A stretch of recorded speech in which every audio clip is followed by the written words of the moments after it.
Baik, sebelumnya, Assalamualaikum warahmatullahi wabarakatuh. Perkenalkan, nama saya Nora Aida Nishita dengan NIM 22051214-041 dari kelas Sistem Informasi B akan menjelaskan tentang Priority Scheduling. Sebelumnya, apa itu Priority Scheduling? Priority Scheduling atau penjadwalan prioritas adalah sebuah algoritma penjadwalan CPU di mana proses dengan prioritas tertinggi diberikan CPU terlebih dahulu. Dalam algoritma penjadwalan ini, setiap proses diberi prioritas yang menentukan posisinya dalam antrian.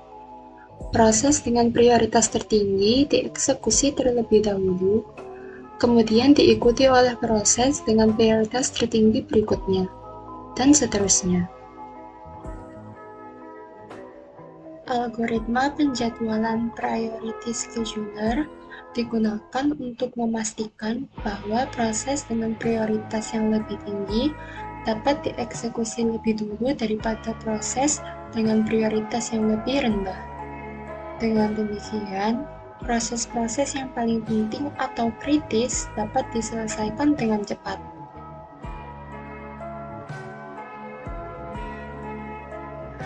Namun, jika terdapat terlalu banyak proses dengan prioritas yang sama, maka proses-proses dengan prioritas rendah mungkin harus menunggu lama sebelum mendapatkan giliran untuk dieksekusi.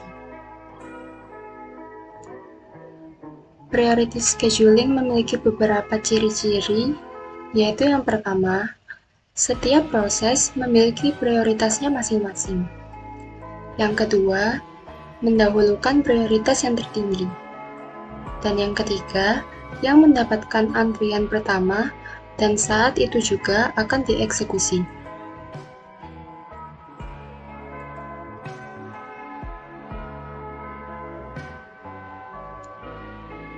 Berikut ialah beberapa aspek dalam priority scheduling. Yang pertama adalah batas waktu. Yang kedua adalah kebutuhan memori.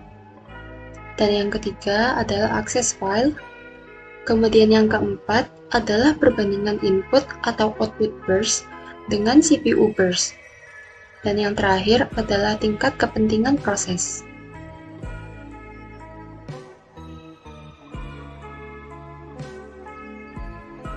Berikut ialah beberapa kondisi tertentu dalam priority scheduler. Kondisi-kondisi tersebut dibagi menjadi dua, yaitu yang pertama kondisi statis, dan yang kedua ialah kondisi dinamis. Di dalam kondisi statis meliputi beberapa hal, yaitu yang pertama, prioritas tidak berubah. Dan yang kedua ialah mudah diimplementasikan. Dan yang ketiga adalah tidak tanggap terhadap lingkungan sistem. Sedangkan kondisi dinamis meliputi yang pertama adalah menanggapi perubahan lingkungan sistem. Dan yang kedua, mekanismenya lebih kompleks.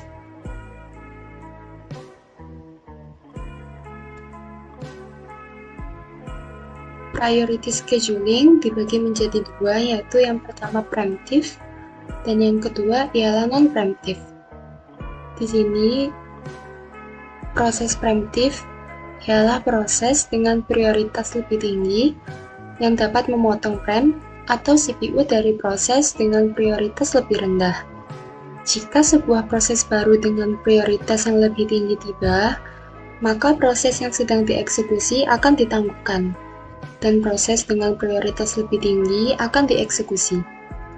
Preemptive bisa diartikan ialah sebuah operasi yang menghentikan sementara tugas yang sedang dijalankan.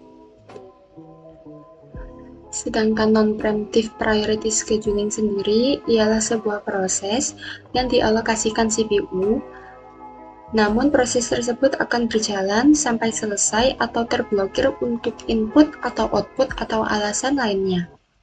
Dengan arti lain, tindakan ini tidak menghentikan sementara tugas yang sedang dijalankan.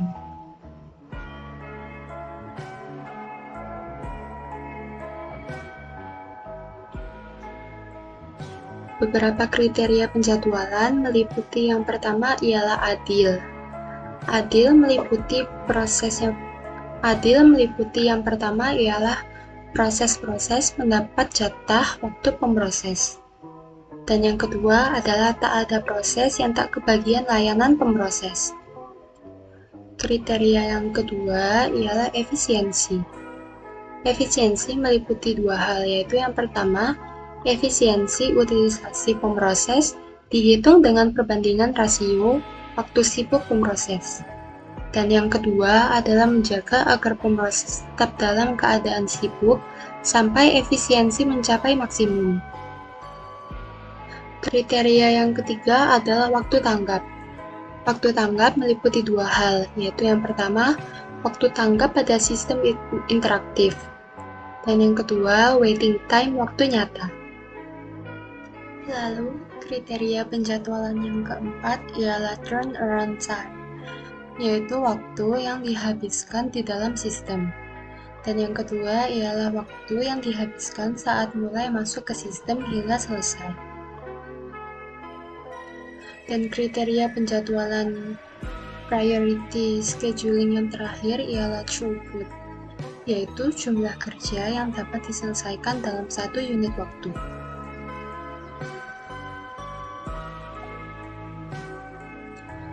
Berikut adalah proses dalam priority scheduling. Di sini saya membuat tabel dengan rincian P1 sampai P4 dengan meliputi durasi, prioritas, dan waktu tiba. Dengan alur P1 diproses, kemudian P2 diproses, namun P1 dihentikan. Lalu P3 masuk, P2 tetap diproses. P2 tetap diproses. P4 masuk, P2 tetap diproses. Kemudian P2 selesai, P4 diproses. Lalu kita masuk ke proses prioritas kedua. Meliputi dua hal, yaitu yang pertama, P1 mulai diproses karena datang lebih awal, dan P3 mulai diproses karena bus time lebih kecil. Setelah P1 selesai diproses, P3 diproses. Sedangkan P3 selesai diproses, P1 diproses. P3 selesai, P1 selesai, kemudian kita mengakhiri proses prioritas kedua. Proses selesai. Dan begini alur dengan proses non-preemptive.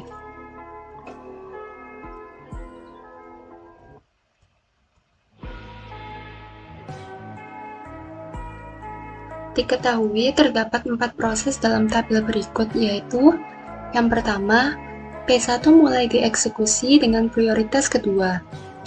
Kemudian P2 mulai dieksekusi dengan prioritas pertama. Pada P1 tetap berjalan, namun tidak dieksekusi karena memiliki prioritas kedua. P3 masuk, namun tidak langsung dieksekusi karena memiliki prioritas kedua. P4 masuk, tidak langsung dieksekusi meskipun memiliki prioritas pertama karena datang terlambat. P2 selesai dieksekusi, kemudian P4 dieksekusi terlebih dahulu karena memiliki prioritas pertama. P4 selesai dieksekusi, P1 dieksekusi karena datang lebih awal, dan P3 juga sama-sama memiliki prioritas kedua. Setelah P1 selesai dieksekusi, P3 mulai dieksekusi. Dengan akhiran P3 selesai dieksekusi juga.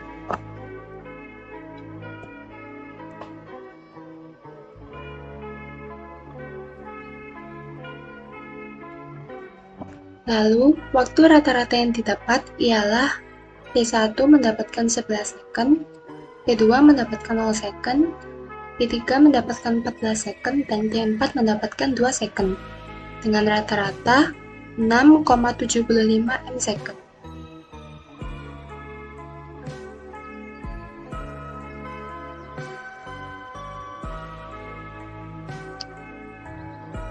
Berikut adalah alur dengan proses preemptif. P1 mulai dieksekusi dengan prioritas kedua. P2 mulai dengan prioritas pertama. Pada P1 dihentikan sementara karena menjadi prioritas kedua. P3 masuk langsung dihentikan karena prioritas kedua. P4 masuk tidak langsung dieksekusi meskipun memiliki prioritas pertama karena bus time lebih kecil. P2 selesai dieksekusi, kemudian P4 dieksekusi terlebih dahulu karena memiliki prioritas pertama. Setelah P4 selesai dieksekusi, P3 dieksekusi karena memiliki bus time lebih kecil dan P1 justru memiliki bus time lebih besar.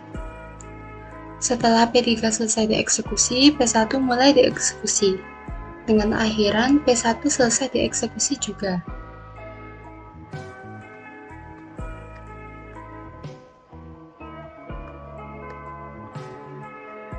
Dari proses preemptif, kita mendapatkan waktu rata-rata ialah P1 mendapatkan 13 second, P2 mendapatkan 0 second, P3 mendapatkan 9 second, dan P4 mendapatkan 2 second. Dengan rata-rata ialah 6 second. Di dalam priority scheduling pasti terdapat kelemahan dan keunggulan. Kelemahan yang pertama ialah kelemahan priority scheduling ialah dapat terjadinya indefinite blocking atau starvation, yaitu proses dengan prioritas yang rendah memiliki kemungkinan untuk tidak dieksekusi jika terdapat proses lain yang memiliki tingkat prioritas yang lebih tinggi darinya. Keunggulan dari priority scheduling ialah biasanya memenuhi kebijaksanaan yang ingin mencapai maksimasi suatu kriteria yang ditetapkan.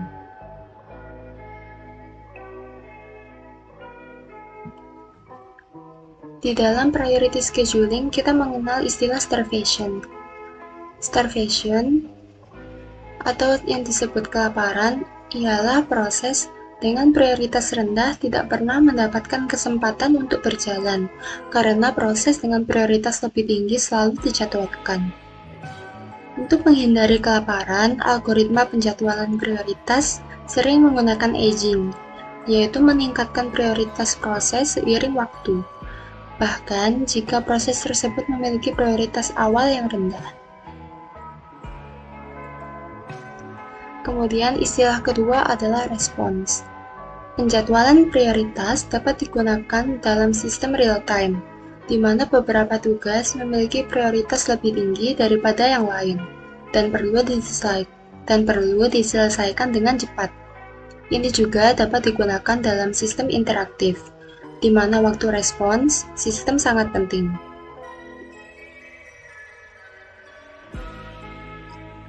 Contoh penerapan priority scheduling dalam komputer militer, yaitu di dalam komputer militer, di mana proses dari jenderal akan diprioritaskan menjadi 100, dari kolonel berprioritas 90, dari mayor berprioritas 80, dari kapten berprioritas 70, dari letnan berprioritas 60, dan seterusnya.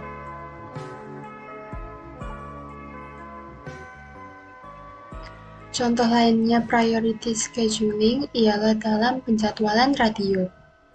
Sistem penjadwalan iklan akan dibangun dengan dynamic priority scheduling dan diujikan pada radio global FM Lombok untuk mengoptimalkan waktu penayangan iklan. Pemilihan algoritma dynamic priority scheduling digunakan karena algoritma ini mampu melakukan penjadwalan penayangan iklan berdasarkan pada prioritas, dapat mengurangi kerugian biaya yang ditimbulkan karena kesalahan penjadwalan iklan.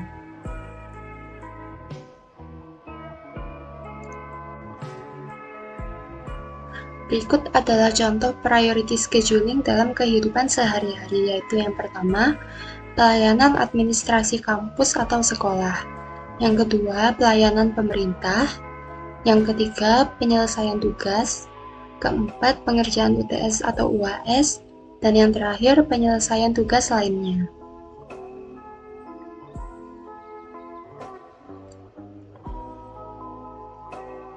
Baik, sekian penjelasan saya mengenai priority scheduling. Apabila ada salah kata mohon dimaafkan. Saya pamit undur diri. Wassalamualaikum warahmatullahi wabarakatuh.